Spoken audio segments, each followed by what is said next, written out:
Reading drills. Practice makes perfect, not boring. So Chinese sentence like the pyramid buildings. I will expand the phrase like the pyramid to expand it. Through the repetition, you will learn more. You will remember it. The reading drills is very important because from many years of teachings, I realize how to make students remember the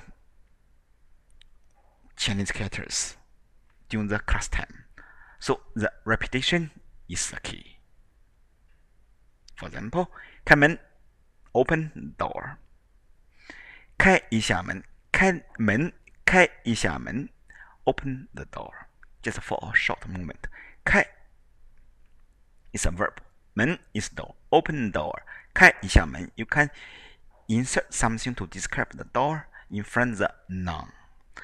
帮我开一下门 The 开门 repeat again. 帮我 help me to open the door.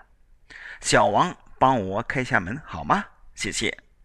So I will challenge my students read by themselves.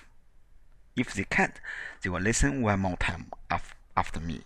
开门，开一下门，帮我开一下门。小王帮我开一下门好吗？谢谢。